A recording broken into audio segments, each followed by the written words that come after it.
we do have to kill stuff once in a while, but that's kind of part of it. Coyotes and Bambi don't live in peaceful harmony because that's not the way it really works out in the real world. Hi there, and welcome to the Guns Podcast US, one of the world's biggest gun talk programs. Hi, I'm your host, Brent Wheat, and of course, I'm joined by my illustrious co-host, Roy Huntington, and we thank you for joining us here on, I'll call the He-Man Woman's Haters Club to order, which folks don't know what that is. That's, what was that, Little Rascals or something? That was the name of their little club. Yeah. We're treading on thin ice here, too. But I got to say, and this ties into our show topic today, this is becoming a club.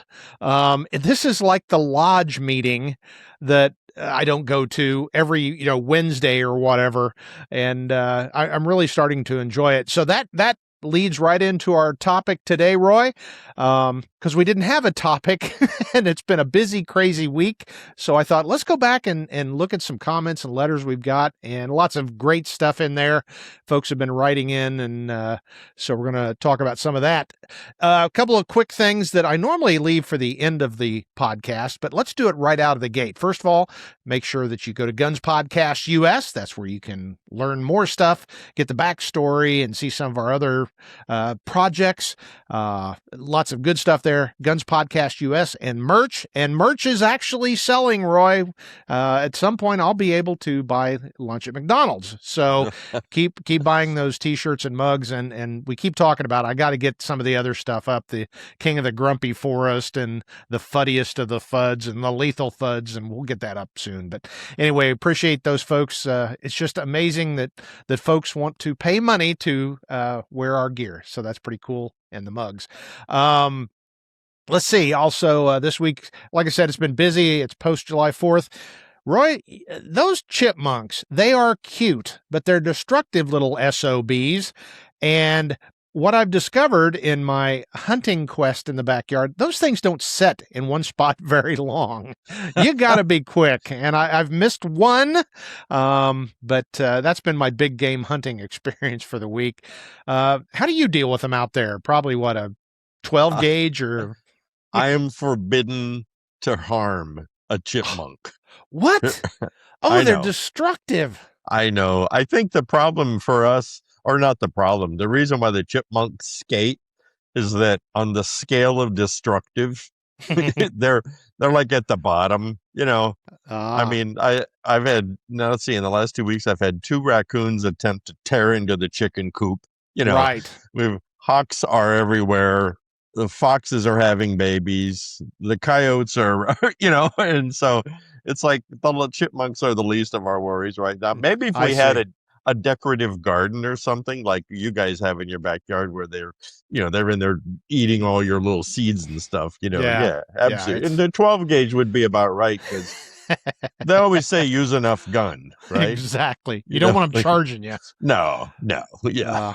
Well, and I got to ask, we haven't talked about, are you now a guinea rancher, or have we not got there yet? Friday. Tomorrow morning, we're going to get 10 guinea fowl, I guess they are, or guinea hens, guinea fowl, I think.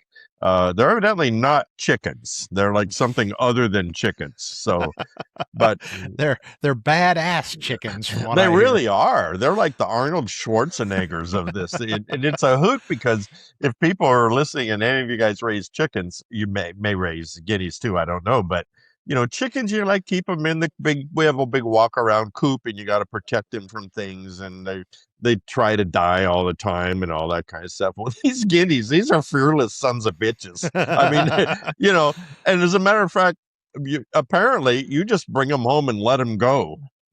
And they go, okay, this is home now. Okay, get out of the way.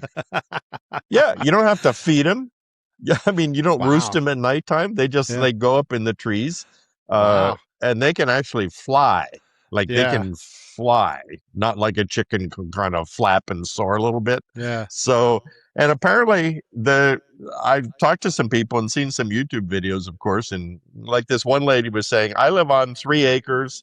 I could not walk anywhere on my property because of the ticks. And she said, I got guineas, she said, about 6 months ago. And she said, I can walk barefoot anywhere on my property. And Wow. there are no ticks. And I went, I'm for that. There you go. Because yes, you have quite a bit of ticks there. I had one on me when we were out there a couple of weeks ago. We do. Yeah.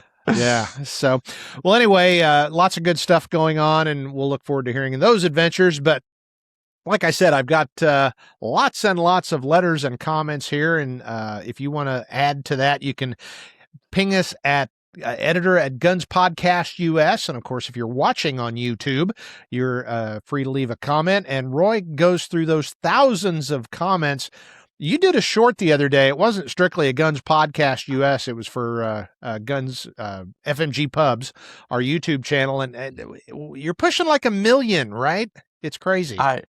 Crazy. It was that little short-barreled TC contender, 45. Yeah, it's like 850,000 views. It's crazy. I mean, I know because I opened it up the next day, and it was like at 250,000, and I said, "What?" It's amazing. Well, watch out, Hickok 45. We're gunning for you, so to speak. Oh yeah. And did you see a thing? It was in the Wire today that now there's an online gun rental program, which I wasn't aware of. I'll have to research a little bit more. But they've got the Hickok 45 collection now, so you can rent and shoot the guns that Hickok 45 does, and it includes a signed target from him. So good for him. He's expanding his reach. So maybe we'll do something like that someday. They do love him. Well, you know him, and he's a nice enough. He's a gentleman. Great guy. Yeah, he's a nice gentleman. He just sure captured that. He sort of wrote the book on it all those years ago, and now we're all trying to catch up. That's no kidding. So, well, speaking of catch up, let's catch up on what our fans and not too many detractors are saying about the Guns Podcast US. And first off, Roy, I have to kind of admit there's a little bit of plagiarism going on. I would call it paraphrasing, not plagiarism, but this is from Bill Holt. And he said, Brent was just watching episode 297 again, and I had to laugh about the comment about Steve Gonad and the hard punchers of justice.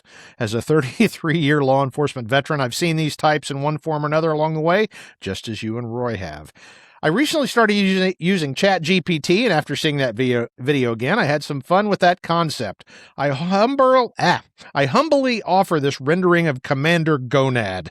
Feel free to use it to hit the button either way. It was fun. So I'm going to post it here on the screen, and if you're listening to the podcast, you're just going to have to go to YouTube and see this, or go to Guns Podcast US. I'll put this graphic up here, but the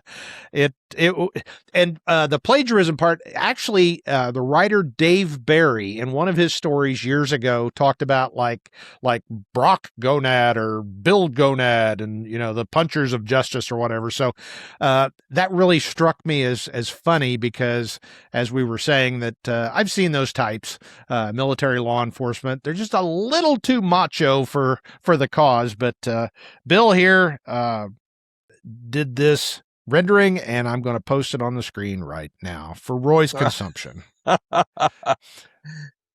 Oh, Jesus. We do. We all know this guy. And he's got a YouTube channel, too. Yeah. Exactly. He's even got his tactical protein shake. Yeah. Do? I know. Bicep size classified.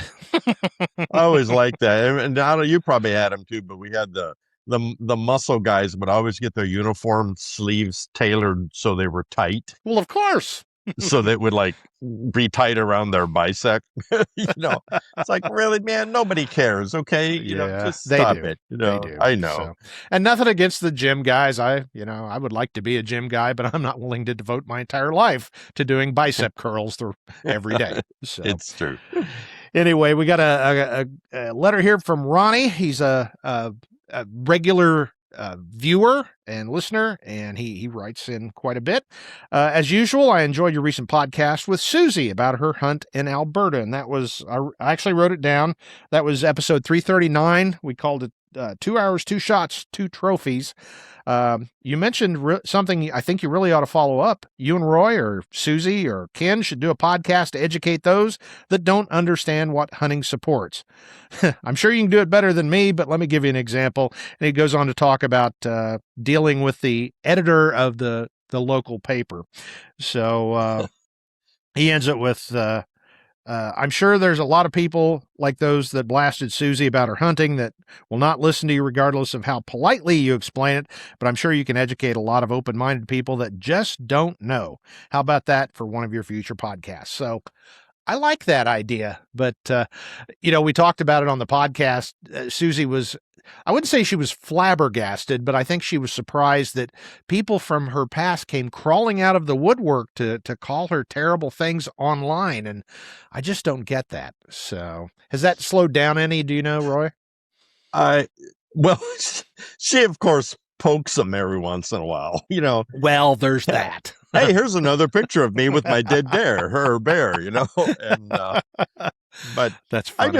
I don't understand the need for any of that. People, none of these people are involved in Susie's life. Nothing they say is going to matter. And it's like, I don't understand why they insist on stirring the pot and having this ongoing battle. And it's like, good Lord, it's like if they played golf and we said, well, we think, as Clint used to say, a golf course is a waste of a perfectly good rifle range. Exactly.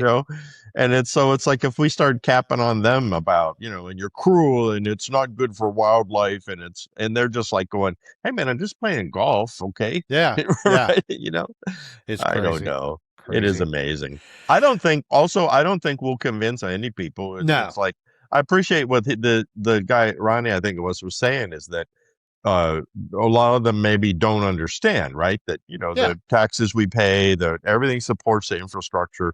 The reason why there are fish and game wardens is because people buy hunting licenses and that's what pays for salaries. And we can tell them all that kind of stuff and then they'll go, yeah, but you're a jerk because you hunt. Yeah.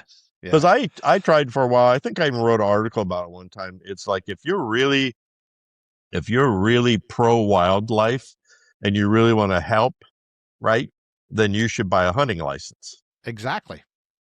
And you should go buy some ammunition, and a fishing license, and boy, it's like, I might as well just be saying they should go kill babies. It's just, they lose their mind. They spit when they talk afterwards, Well, I said it real plain. I was being interviewed a local radio show that I'm on pretty regularly, and we were talking about this, and I put it real plain. If you're a bird watcher, I don't care how avid a bird watcher you are, you don't come close to paying your fair share for wildlife conservation and outdoor recreation. You just don't. Hunters and fishermen and trappers pay a federal excise tax. It was originally what's called the Dingell-Johnson Act, and it's a excise tax on, as you said, Roy, guns and ammunition and fishing gear and lures and all that stuff. And that money pretty much goes to your state fish and wildlife agency, not just to support the deer and the bass, but the Tweety birds and the fur bearers and wetlands and all that stuff. So, there's nothing wrong with being a bird watcher, but the vast majority of you are not paying your fair share to enjoy those areas that are there simply because the hunters and fishermen did. So that's an inconvenient truth that folks don't like to admit, but it's absolutely true. And don't take my word, just research it. So, well, and because they're like, well, you should, right? When they're pointing at us. Yeah. And it's like, okay, but what's that old adage? If you're pointing your fingers, there's 3 fingers pointing back at you, right? Yep. And it's Exactly. like, if you're one of these people, what do you do to support wildlife? Yeah. Do you volunteer with your state fish and game association to do creek cleanups? No. Do you, I've like almost never found, now granted, I got it, there's probably people out there who do all these things and they're anti-hunting too, which is great. But generally, these are armchair warriors, Exactly. And so when we say, no, we really care for wildlife, Well, we show it, we support it, we make sure their deer populations are managed. Yep.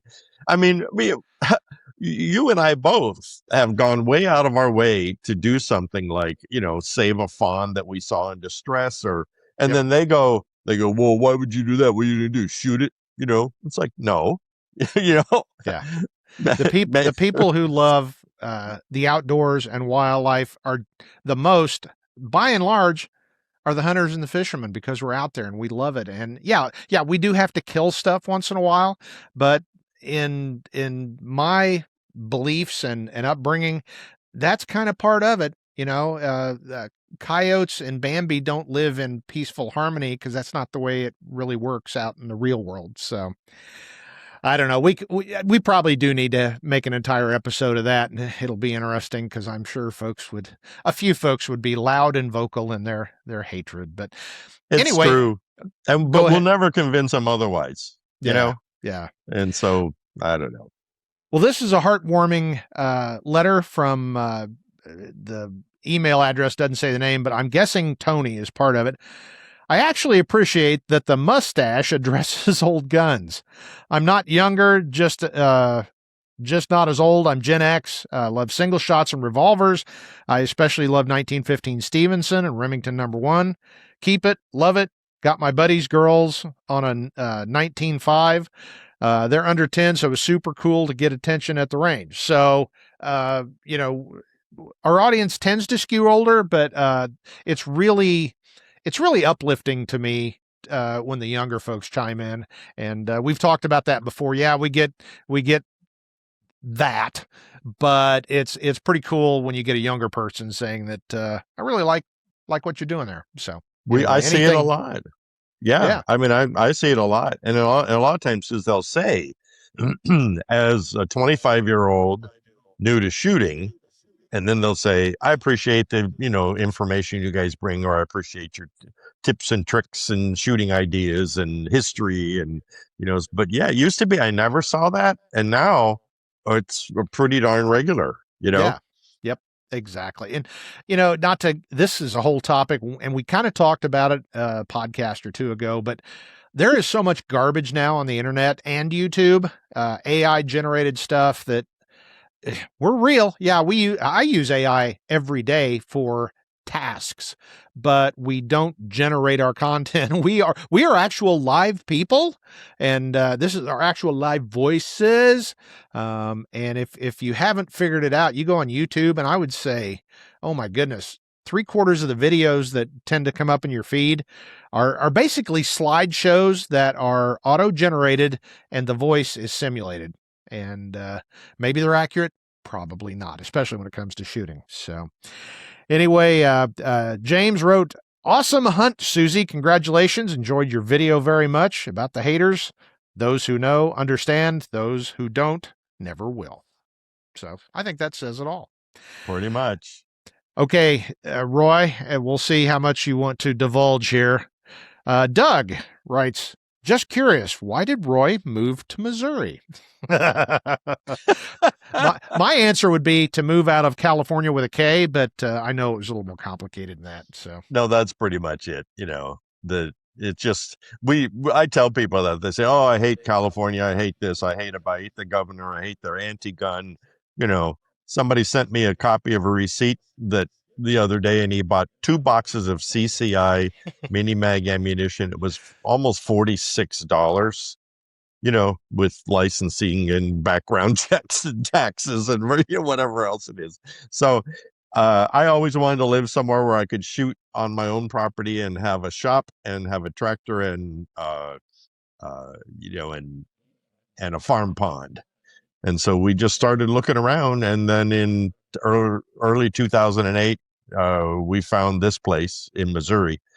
And I had retired in 98 and gone into the industry, and Susie worked until 2008 to max out her retirement. And so she retired in September of 2008. We were moved in here on the 10th of October. So I was telling people we left like skid marks, burning rubber leaving San Diego. Well, I've said it many times. My wife and I love to come visit Roy and Susie. We tend to invite ourselves once or twice a year, and you have it made, Roy. You live in paradise, at least my version of paradise. So Well, you've and the done thing, okay.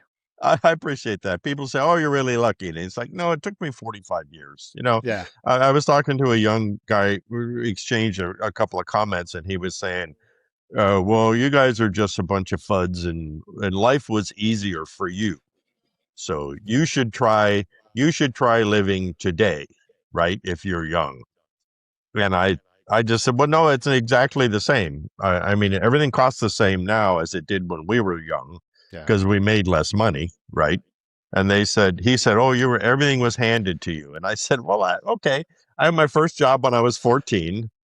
I'm 72 now, and I'm still working, yeah, and I've never not had a job, right? yep, So, and it's like, so I don't want to hear about it. All I hear are these people saying, oh, I can't move out of California because of this, and I can't. And all I keep hearing is, I can't, I can't, I can't, I can't. You know. yeah. But then in the same Well, breath, you'll hear somebody who says, "Roy, I just thought I'd let you know you enthused me. I've sold my house. My wife and I were moving to Arizona. It feels so good." You know. yeah. So That's great. Well, you know what? Editorial comment. I've lived long enough that it kills me. Well, the job market's terrible. We've been saying that forever, since forever. the Yeah. 60s, at least that I know of. Oh, there's the American dream is dead. Yeah, whatever. It just like last year and the year before and 10 years from now, yeah, I mean, everybody's got challenges. I don't ever remember thinking, man, I have it so made when I'm 16. And I'm Never. same way, Roy. I started working when I was about 15, had a work permit. And, you know, Sure. I, I, I have, haven't really talked about it, but I worked in maintenance at a nursing home. I had to snake diapers out of the sewers. So I've done my share. Okay. But anyway, moving on. Gene, he is another frequent commenter on the podcast, and you're going to love this one. It's going to get Roy all hot and frothy. I'm writing to say that I'm the FUD of the fuddest among the FUD-FUDs. My CCW is a 357 wheel gun as my main carry at least 75% of the year. My backup's a semi-auto half the time and a 38 wheel gun the other half. And no, there are, in all caps, no TVs. We listen to podcasts spoken by FUDs instead of with iron sights. Very truly yours. That's Gene. He's also from Missouri. And P.S. I'd love to get together when you visit the other FUD Roy so we could all shoot together like good old FUDs. The fudding of the FUDs of the FUDders. So, Well, Gene's he's a good guy. He embraces it's just like the happiness of it, you know? yeah, I mean, he yeah, loves to shoot. He's always a very kind man. He always leaves positive comments. And I don't know why more people aren't like that, you know? I yeah, really don't. So, exactly. Well, here's a question, and it's a good point.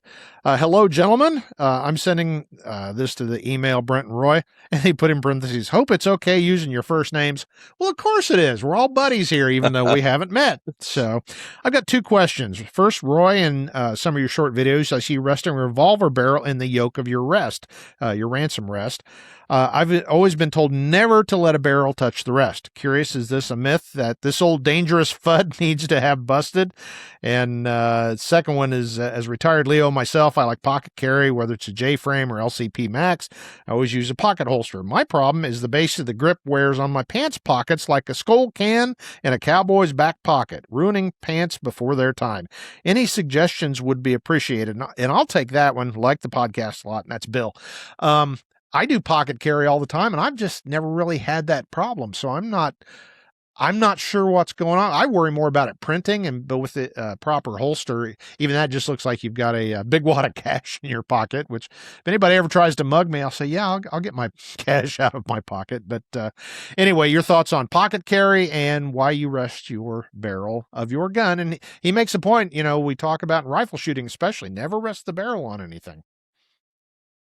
well, on the pocket carry thing, and maybe if you have like really tight jean pockets, because he mentioned the skull can thing you always see in their back Yeah. pockets, so I'm not sure. I mean, if you had smooth wooden grips, maybe that will alleviate that, or change your pocket holster out. I don't know. It's not, like you say, it's not a problem I've ever had.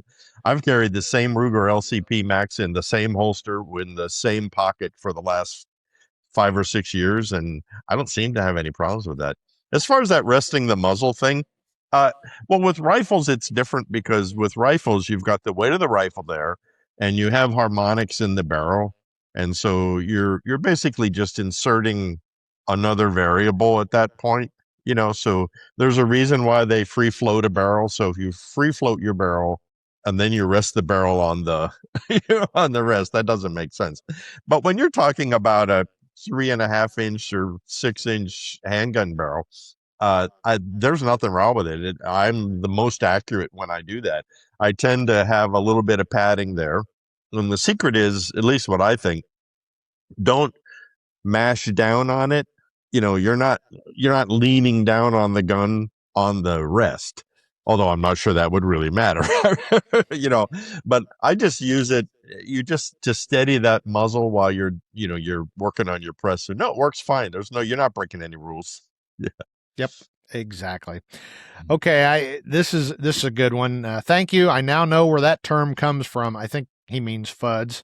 Time to really date yourselves. We did a show, and it was 2 shows ago, episode 341, that the 30-30 should be dead. And we talked about how the 30-30 is still one of the most popular rounds, but especially the gun writers of us have tried to kill this thing off for years, and that seems to pick up steam in cycles, but the 30-30 keeps chugging. So we were talking about what cartridges would you like to see? And he said, in my opinion, the 30-06. It's the do-everything caliber. It helped win wars. It kills bears, people, moose, and goes through pretty much everything. I do have a question. If the 308 is 7.62 by 51, then what is the 30-06? That's a good question. I'm not sure. I have an I'll finish. I had an M1A, but really want the M1 Garand. Is it really that difficult to hand load the spring clips for an M1? And I don't think so. But anyway, 30-06, Roy, you were getting ready to say? Well, he just did the show for us, because at the beginning he said it won wars. It takes any game in the world. It'll shoot long distances. It shoots through anything. It's like, okay, we're done. Yeah. Yeah. I mean, I truly, if I had more of a need for, like, if I had some more dangerous animals around here for some reason, I don't know, maybe bigger bears or something, I would maybe opt more to a 308 or 30-06, but I don't. So a 30-30 handles anything I'm ever going to encounter here.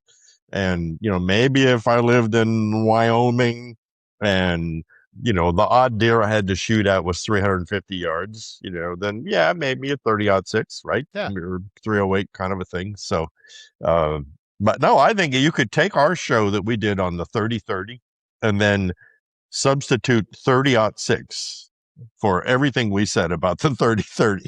Yeah. Yeah. And then there you go.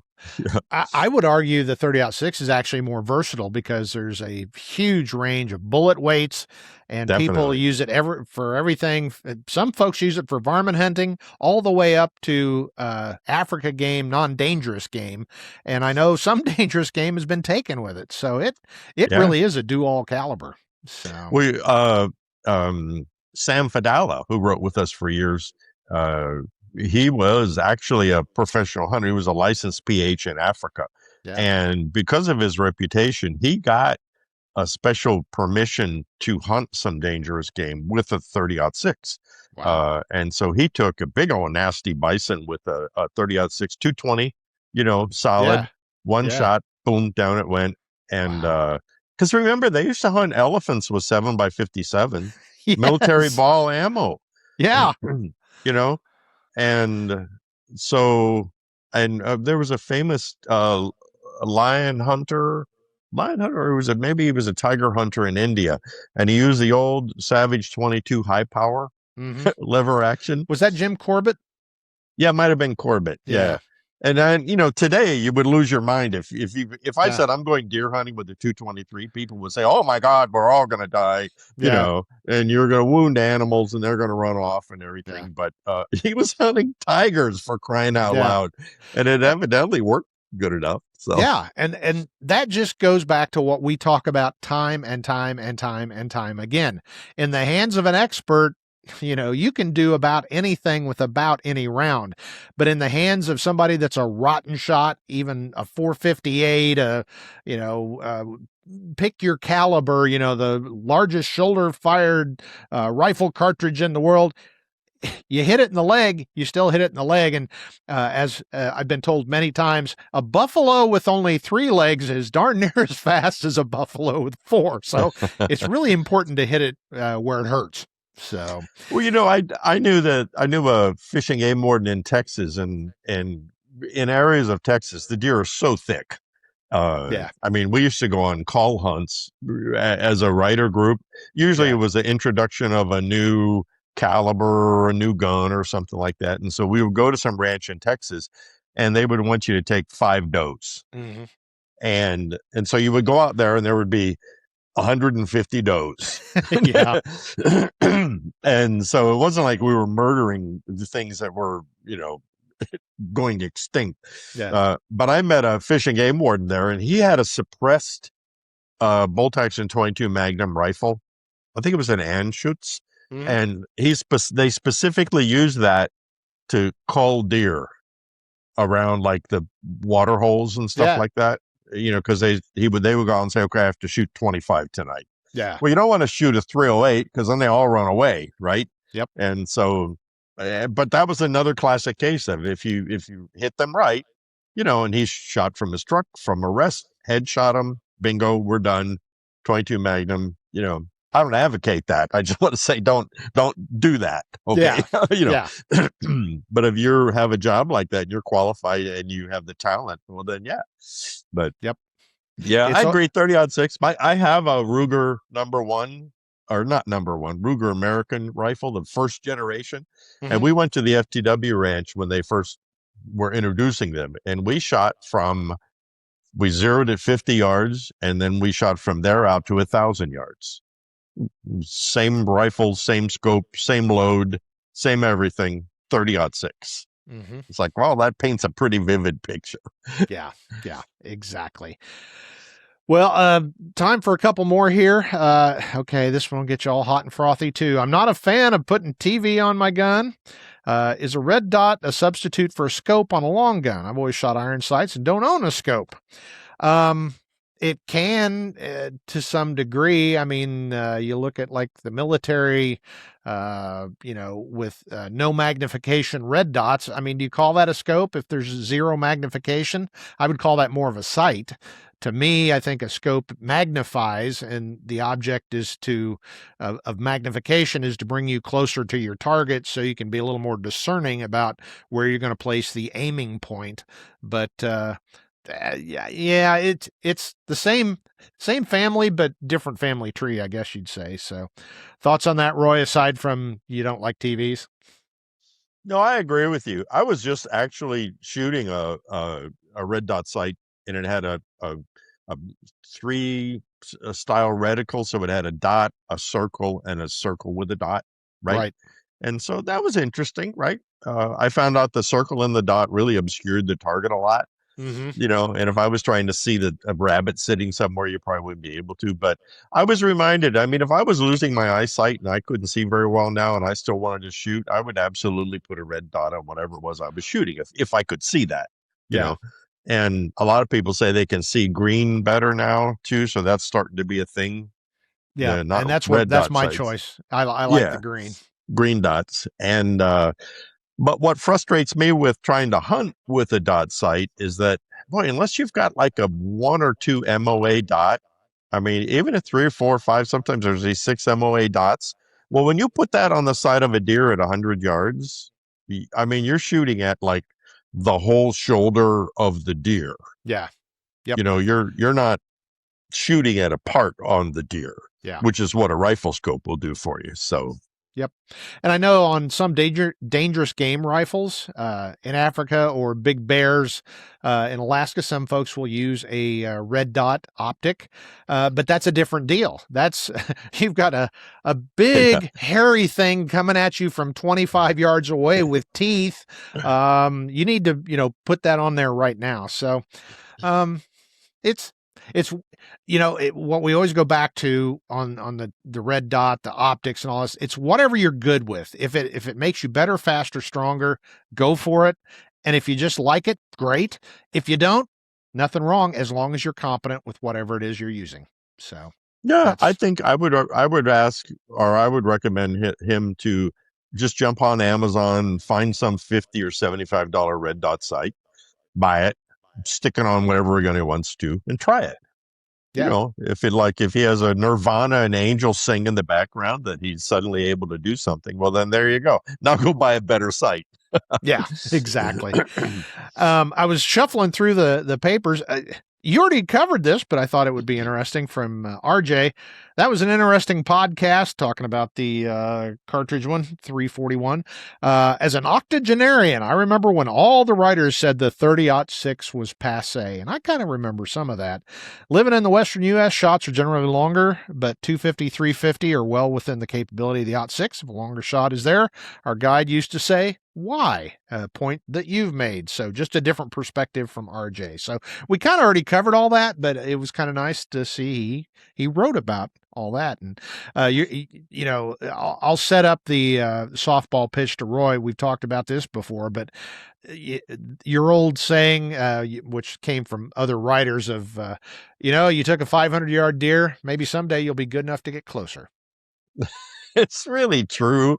And I've never liked the sport. There was YouTube videos of these guys, and they were taking these 800 and 1,000 yard shots on deer. And I'm Yeah. sorry, but that's not very sportsmanlike to me, because they do wound them. I'm sure we don't see the videos of that, you know. And it's not like if you shoot a deer 100 yards away and you wound it, it's easy to track. You know where you're going. There's a blood trail. With this other one, first you have to find where he was 800 yards out. And so, Yeah. I know we'll get some hate on that. And if you want to shoot steel plates shaped like a deer at 800 yards, have a nice time. You Yeah. know, but And that's a point we've never discussed, but I've again, I've been lucky that every deer I've taken has been one or two shots. No, I'm not lucky. It's because I practice and I don't take a shot unless I know I can make the shot. But even at 100, trying to find a blood trail gets a little challenging. I can't imagine a deer clear across a canyon. Well, was he by that tree or that rock over there? Or, it gets challenging. So again, I just don't see a lot of benefit to doing. On one hand, I'm impressed that you have the marksmanship. You have obviously trained and you know your equipment, and good for you. But I would rather see you shooting at steel plates at that distance as opposed to the deer. So be an actual hunter instead of just a rifleman, and try to get in a little bit closer and make sure that you've anchored that animal. So I'm with you. I'm with you. Yeah. One or two quick ones here. Okay, you guys asked for input regarding cartridges to have episodes about. This is an interesting one. 357 SIG, 125 grain hollow point, and the 10 millimeter 180 grain hollow point, notwithstanding the increased cost of these two. Yeah. But how about covering the two cartridges above in terms of self-defense regarding not only self-defense performance, but also the potential risks of over-penetration or too much power for self-defense claims from left-wing prosecutors? So I'm guessing that Bob probably has a 357 SIG and a 10 millimeter. Great guns, very powerful guns. The 10 millimeter was really popular there, about the late 90s, aughts, and then they realized they were basically shaking their guns apart, and the recoil's pretty snappy. So that kind of I wouldn't call it the death knell. It's still around, and then I know there's been of late that's been the hot flavor of the rediscovered 10 millimeter. 357 SIG has always just been a good cartridge. It's never really been super popular, never really been unpopular, just kind of there. And I think cost. I don't have any problem with it. The only other thing I was going to was address the last part was over penetration. people talk about that. I cannot think of a case I've ever read about or personally witnessed where overpenetration really was a problem. If you miss your target, maybe because of recoil flinch or whatever, that's a problem. But I've never personally seen an issue with a handgun where it went through a bad guy and then, went into the busload of nuns and orphans. And then too much power for self-defense claims from left-wing prosecutors. I'm sure somewhere in the United States that claim has been made, but again, I would have to research that to find it. And so I go back to the old, rather be judged by 12 than carried by 6. And, my advice to most folks, to all folks in the aftermath of a self-defense shooting is be cooperative with law enforcement, but don't say too much and immediately call your lawyer, and make sure you've had a conversation with your lawyer beforehand, at least the conversation of, hey, if I ever have to shoot somebody, can I give you a call even if it's 2 a.m.? And most attorneys, it's nice to know you've got that card or that speed dial that you can call, your attorney and get some representation. So any other thoughts to add there on especially 357 SIG and the 10 mil, Roy?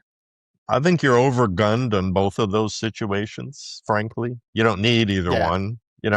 If you're carrying a 357 SIG, you could do everything you need to do with a good 9mm, and a 10mm, I don't know. If you want to carry it. But I would certainly do a modest load.